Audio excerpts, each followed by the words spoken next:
அமெரிக்காவில் ஆர்எஸ்எஸ்னுடைய மூத்த தலைவர் ராம் மாதவ் பேசிய ஒரு கருத்து மிகப்பெரிய ஒரு சர்ச்சைக்குள்ளாகி இருக்கிறது. அதை வைத்து இன்னைக்கு ராகுல் காந்தியும் பல விமர்சனங்களை முன்வைத்திருக்கிறார் பாஜக மேல. அவர் என்ன சொல்லியிருக்காரு அப்படின்னு சொன்னா, அமெரிக்காவில் போயிட்டு அமெரிக்காவுடன் நெருக்கமாக இருப்பதற்காக நாங்கள் விட்டு கொடுத்தோம் தெரியுமா, அதாவது ஈரான் மற்றும் ரஷ்யாட்ட எண்ணெய் வாங்குவதை நிறுத்துன்னு சொன்னோடனே நாங்கள் நிறுத்த வேண்டியிருந்தது. வரி விதிப்பு 50% சொன்னபோது பெரிய அளவில் எதிர்ப்புகளை தெரிவிக்காமல் இருந்தோம். இதை விட அமெரிக்காவோட இணைந்து செயல்படுறதற்கு இந்தியா என்ன செய்யணும் அப்படிங்கிற மாதிரி அங்கே போய் கேள்வி கேட்டதாக ஒரு செய்தி வெளியானது. அது வெளியான உடனேயே இப்போ அதற்கு ராகுல் காந்தி என்ன சொல்றாரு, இதுக்கு பேர் தான் சரண்டர் இது ஆட்சின்றது பேர். இவங்க யார், இவங்க போலி தேசியவாதிகள்.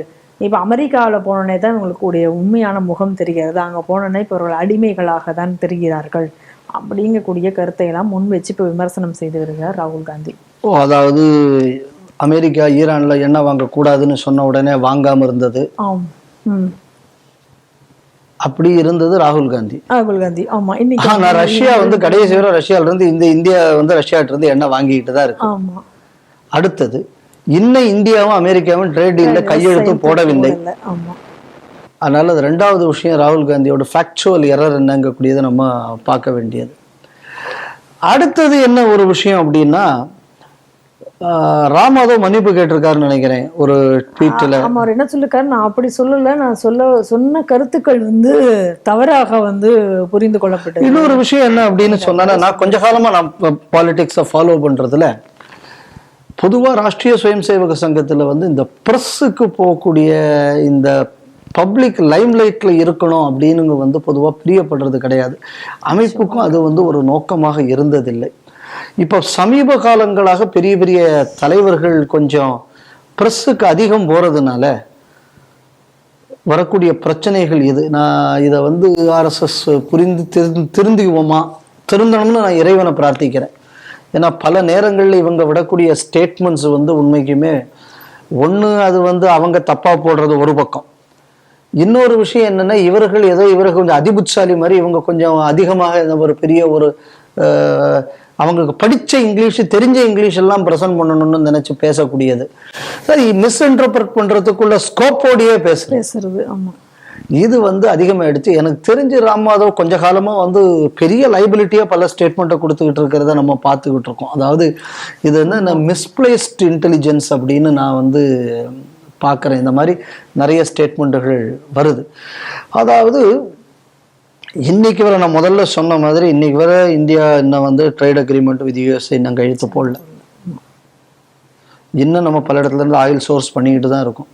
நிச்சயமாக சமீபத்தில் கூட 2 கண்டெய்னர் ஆஃப் ஈரானியன் ஆயில் நம்ம வாங்கணுங்கக்கூடியதையும் நம்ம பார்த்துக்கிட்டு இருக்கோம். ஸோ இப்படிப்பட்ட ஒரு நேரத்தில் ஒரு மேடையில் போய் இந்த மாதிரி கைதட்டலுக்காக பேசக்கூடியதுங்கிறது இட்ஸ் வெரி சீப். அதே நிகழ்ச்சியில் ஹொஸ்போலோஜி பேசுகிறாங்க.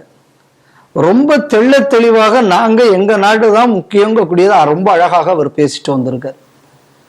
ஸோ அப்போ எதை நம்ம கவனிக்கணும் அப்படின்னு சொன்னால், ஒரு ஸ்டேஜ் அதை அட்வான்டேஜாக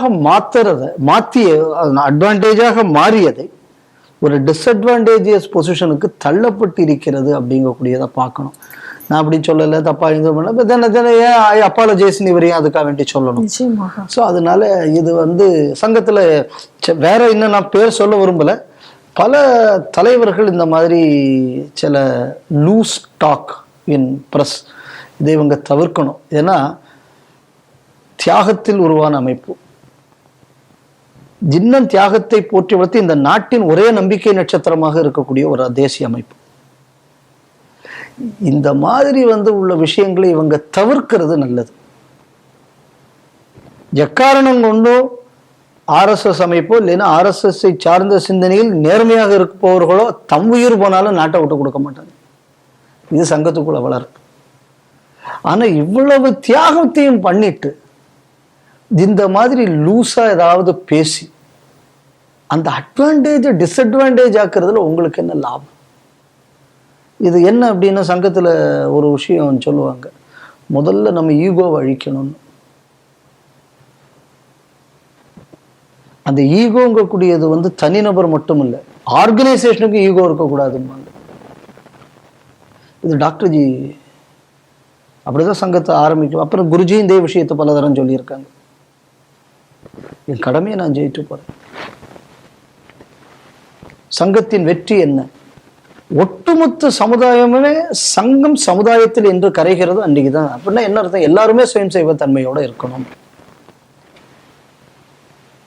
அப்போ Sangam is serving the society, Sangam is not leading the சொசைட்டின்னு எந்த இடத்துலையும் நம்ம சொல்லலை. Sangam and society are one and the same. இதுதான் சங்கத்தோடது. Sangam I need to be டிஃபரெண்ட்னு சொல்லலை. Sangam I need this country to be unique, this culture to be unique. அந்த யூனிக்னஸை நான் ப்ரொடெக்ட் பண்றதுக்கு நான் வந்து இந்த சமுதாயத்துக்கு முன்மாதிரியாக வாழ்ந்து காட்டணும், இப்படிதான் சொல்லியிருக்கு. இந்த மாதிரியான சிந்தனை போயாச்சுன்னா, இல்லைன்னா சிந்தனை இருக்கும், ஆனா இந்த சிந்தனை கூட இடையில ஏதாவது ஒண்ணு வந்ததுன்னு வைங்க. அப்ப இது கோபால்ஜி அடிக்கடி இந்த விஷயத்தை சொல்லுவார். மாலை நிறைய விழும்போது நீ மனசுல நினைச்சுக்கோ, கல்லும் பின்னாடியே விழுந்துன்னு இருக்குன்னு நினைச்சுக்கோ. இந்த சிந்தனை உங்ககிட்ட இருந்துகிட்டே இருந்தாச்சுன்னா தான் உனக்கு அகங்காரம் வராது, நீ தப்பு பண்ண மாட்டேம்பார்.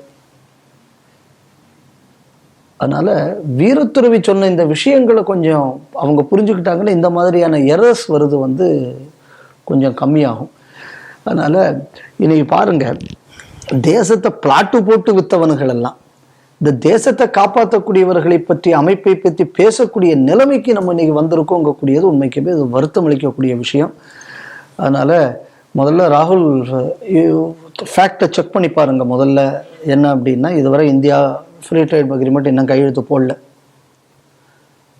ஏன்னா அப்படி போட்டிருந்தா ஓப்பனாக தெரிஞ்சிருக்கும். உங்களை மாதிரி சைனாவில் போய் என்ன கையெழுத்து போட்டோம்னு இன்னைக்கு வரை தெரியாமல் யாரும் கையெழுத்து போட்டிருக்க முடியாது. நிச்சயமாக அப்படி செய்ய முடியாது. அதனால அதை அவங்க செய்யலை. அடுத்தது நம்ம எதை கவனிக்கணும் அப்படின்னு சொன்னோன்னா, இப்போ கூட நம்ம வந்து எல்லா இடத்துலையும் ஆயிலை வந்து சோர்ஸ் பண்ணுறோன்னு தான் பேப்பரில் நியூஸ் எல்லாம் வந்துகிட்டு இருக்கு. அதுவும் அவருக்கு தெரியும். அதனால ஈரான்கிட்ட வந்து அமெரிக்காக்காரன் சொன்ன உடனே ஈரான்கிட்ட ஆயில் வாங்குறது நெப்பாட்டின அரசு உங்கள் யூபி அரசு.